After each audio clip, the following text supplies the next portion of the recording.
Sometimes the loudest notifications aren't on our phones. They are the ones our bodies send when life tips out of balance.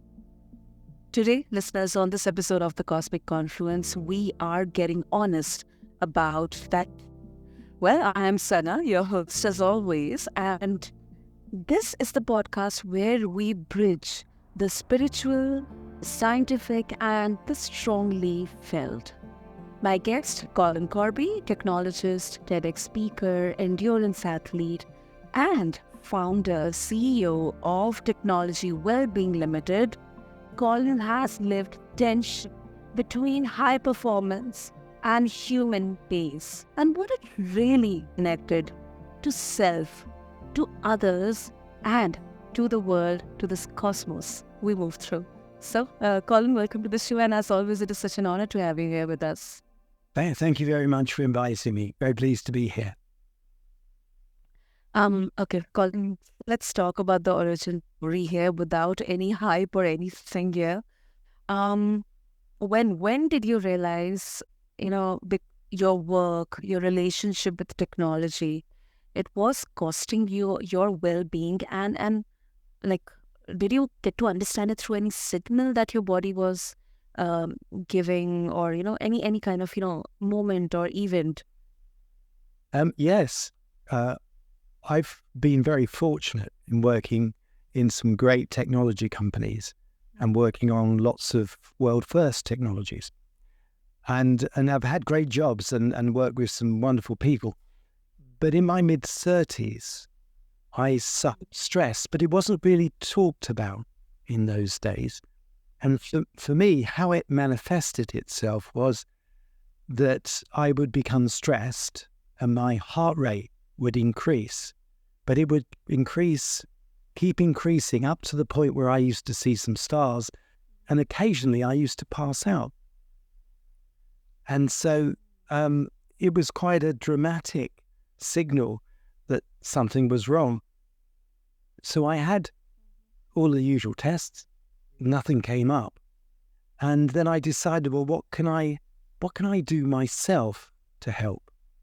And because heart rate is linked with fitness, then I thought, well, actually, I can get fitter. And I remember being very good at swimming when I was young. And so I started swimming again. And the first time I swam a couple of lengths, and I was terrible. I was out of breath and exhausted. But I persevered, and I got fitter. And then I took lessons to learn all the strokes properly. And then I started racing. But the interesting thing was that as I got fitter, my heart rate got fitter. And so my heart rate could race up and then come back down very quickly. And the stress that I was feeling at work totally disappeared, because actually I was training the heart to be more resilient. So that was the body giving me a wake-up call and basically saying, if you want to do these great jobs, these stressful jobs, you have to look after yourself. And so I started creating that balance. That is so right. And Colin, how much time did it take for you to, get your heart resilient, to make it stronger? Because, whenever let's see, a good thing that we become aware of this and we try to work on it. However, sometimes, we are kind of always searching for some quick fixes out there. And if things are not working out, especially in high achievers, they would take it as a failure. They would judge themselves, and then it kind of becomes a vicious loop. So, how much time did it take for you? So the first thing is that I had no choice. I'd reached a tipping point. If I wanted to continue working in those jobs and paying for my house, looking after my family, then I had to do something.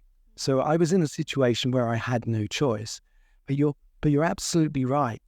Anything to do with the real world, ourselves and our place within it, everything takes time. So it probably took about 6 months in order to get a basic level of fitness in swimming. The lessons I took, it was a year and a half to learn all the strokes.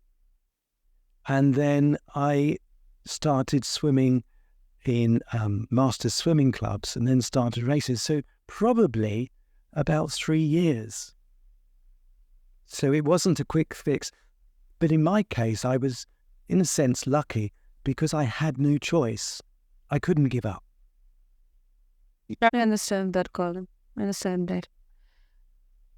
Okay. Yeah, training made you more resilient, but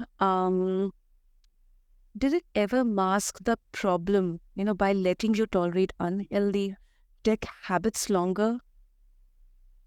Let's say someone who can't or doesn't want to do endurance sports, if you can recommend any simplest non-athletic protocol. Yes. So when I had my tipping point, it was before smartphones. 2007 is often used as the reference point, and that was the first Apple smartphone being released. But the reason why I came to Digital Detox, which answers your question, was around about somewhere between 2010 to 2015, I suddenly found myself on my smartphone and laptop. So it's longer than I wanted to be. And therefore I struggled to find time for my fitness. And then I realized, well, something's wrong here. I wonder what it is. And I did the research on digital detox. So it's very easy to spend time on our smartphones because it's instant gratification. There's lots of shiny apps with exciting things. It's very, very easy. Coming offline and doing other things, whether that's a hobby, music, reading, or just being with friends or in nature, seems very sort of slow. And we love to be busy, and we love to busy ourselves with our phones. But here's the thing. When we're online, I've often referred to it as like being in a sweet shop, where I like chocolate, and a sweet shop, I probably will eat chocolate. When I'm out of the sweet shop and I change my environment to an offline, I can actually be fully present in other things. So it's all about balance. If we spend all of our time online, all of our experiences will be online. And we are shaped by all of our experiences. And if we're not fully present offline, where we're always being distracted, then we're not experiencing the human contact. We're not experiencing nature. We're not experiencing educating ourselves and learning new things. Exactly. We're just on. So for people that don't want to resort to exercise, it doesn't have to be exercise. It just has to be something that you love to do or that you really want to do. And then you have to go to an offline environment, come out of the sweet shop and focus on those things. But it is hard.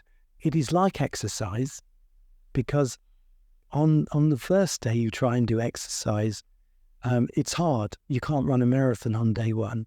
And the same is true for everything else. If you want to read more books, the first day, your mind just doesn't settle. You've struggled to read very many pages, perhaps. But like a marathon, in several months' time, you'll be at one with reading. You'll be able to read chapters. So there's a similarity between exercise and every other activity. It's going to take time. True. I mean, that's quite a detailed one. And I think it's also reframing that, resilience isn't like, a hall pass for bad systems. As you mentioned about digital detox, Colin, um, it can sound like a luxury for people with schedule control.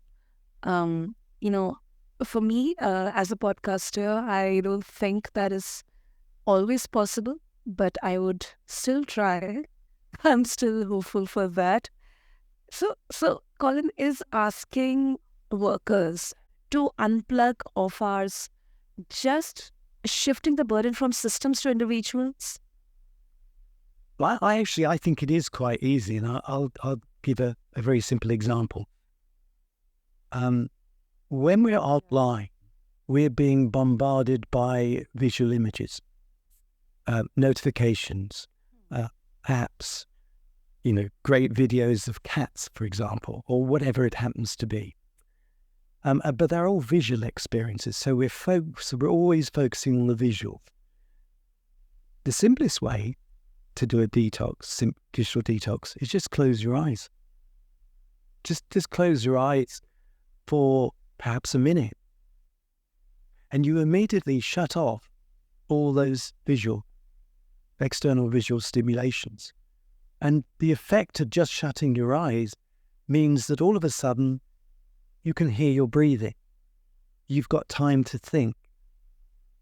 And it's as simple as that. So the better way of doing it is to physically get up and move to an offline environment, make yourself a cup of coffee, speak to a friend, look at a plant, whether that's in your office or just stare out of the window at some distant event. So it can be as simple as just closing your eyes, or as just getting up and grabbing some water or a cup of tea.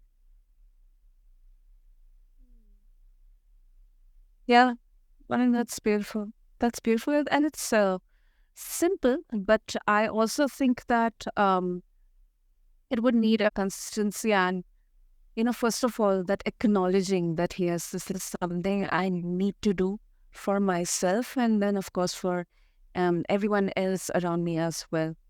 Um, and Colin, since we are on a cosmic conference, we sometimes, not sometimes, but we often talk about energy, connection, frequency. So, if connection is a frequency, what daily practice helps you retune your signal to sync with people, your purpose, and then the planet as well? So the human brain is very interesting, but actually we can't multitask. And what I mean by that is that we can't use the same cognitive resources for more than one thing at a time. It has to stop and then resynchronize to the new topic.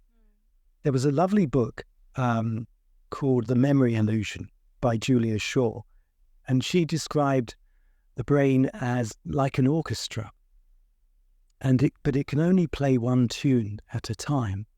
In order to play a different tune, it has to stop, and every thought is a different frequency.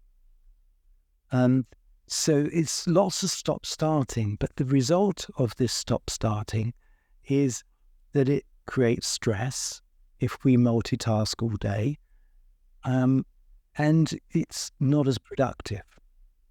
So if we want to be in touch with our bodies, then we should try wherever possible to do one thing at a time.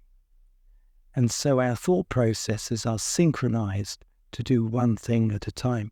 So being fully present when we're with our friends or family is synchronizing to that moment in time. When we've got something really important to do at work, focusing on that one thing enables us to synchronize on that one thing. In a sense, it's decluttering our digital lives to enable us to synchronize and be present on the things that we need to get done. Right. And that absolutely makes sense, especially in today's context, Colin. When we are completely surrounded by technology. Superb. And before we wrap up, I think because we are blending here science and spirituality, technology, then of course AI has to kind of, make its way through this. So, um, as we are trying to, it's a kind of, we are seeing a surge in there. Everybody's trying to get onto that bandwagon. Everybody's trying to, bring AI into their business, into their work, personal life, and everything. Um, is detox even realistic right now, Colin? Or does it become like strategic selective connectivity? So there are two types of digital detox. There is one where you go offline, and you must go offline in order to look after yourself as a biological human. We have to move around, we have to get sleep, we have to have nutritious diets and be connected with other people. So that's the traditional reason for digital detox and having a sustainable balance between technology and the real world. The second is that actually when we're online, we now need to think about an AI detox, and I'll explain why. Artificial intelligence, we already outsource a lot of our knowledge and skills to technology. We know that if we're following a sat-nav, we follow all the instructions to go from A to B, but we don't remember how we got there. And that's often called the Google effect or digital amnesia, where we don't need that knowledge anymore because we've outsourced it. Now with AI is doing the thinking for us. So all of a sudden, we're outsourcing our thinking. So perhaps we don't need to write that email anymore. The AI will do it. Perhaps we don't need to read the answer. Perhaps we don't need to read that book anymore because AI will summarize it and AI will ask the questions on it. So the question really comes down to, if we outsource a lot of our thinking, then we'll have less knowledge and skills within us as human beings, and we effectively become dumber. Now, the future of humans at work will be all the things that humans are very good at. And we are very good at surviving. I always say it's the edge of chaos. We live in this incredibly complex natural world, and we don't know how it works. But somehow we survive and we prosper. We work it out. We give meaning to things. All of our senses come into play. So we can't outsource that knowledge to AI. We have to decide what's it we really want to know ourselves. Because at the end of the day, AI calculates its answers based on what's available in the past. Yeah. It's not intelligent in the sense that a biological animal would be intelligent. It can't live in this world unless provided with huge amounts of power and electronics and all the other things. So we have to use AI for our work, but let's not get lazy. Let's decide, what is it that's good for us? What is it we need to learn for ourselves? We need to learn by doing things ourselves, because in 5 years or 10 years, when you go for that next job, they'll be asking you, well, what can you do? What skills do you have? Because the AI is taking care of all the simple stuff. Yeah. It's quite thoughtful. It's quite thoughtful. So I think this definitely isn't anti-tech. It's not pro-discernment. And I think the question isn't on or off. It is what for, and then at what cost to attention. So that's a very, very thoughtful way of looking at it, Colin. And if listeners, they would like to connect with you to explore more about, to get started on digital detox and to get some wisdom from you and resources that you provide, what would be the easiest way? So because we all have to be online to live and work these days, it's the website. So that's the Digital Detox Coach.com. But I would point people towards the TEDx talk, which I did the other year. And the title was, "Are we losing our human identity to technology?" We did the talk, and I did a talk with a colleague of mine, Anna Smith, from the United States. And we did the talk just as ChatGPT had been launched. But because I'm a technologist, we had already looked forward a number of years at the effect of that. So I think it's becoming more relevant as time goes on. Yeah, definitely. Ah, super. And yes, you very rightly. And first of all, I'll have all the details in the show notes for our listeners. So listeners, just go to this episode and check out the show notes to connect with Colin. Check out his TED Talk with Anna Smith, and also find all the links on your favorite podcast platform. And I also completely agree with you, Colin, that yes, even if, deep down we believe that we should be mindful in approaching technology, but yes, because the world is surviving, like thriving on this, and technology is central here. That's why I think we cannot run away from it. So of course, so thank you so much, Colin, for this really, really thoughtful take, really, really thoughtful conversation, and sharing your journey as well, and also giving us the language and tools for presence of choice. Thank you. Thank you very much for inviting me. Totally.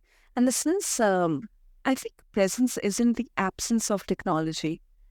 As I mentioned, it is the presence of choice, and Colleen definitely gave us the tools, the language, the insights for that, how to begin on this journey. So if today sparked a pause within you, keep it going. Pick one boundary, one ritual, and one team habit trial this week. Until then, this is Cosmic Conference with Sana, where we slow down just enough to move forward wiser. Until next time, take a breath before you tap. Thank you.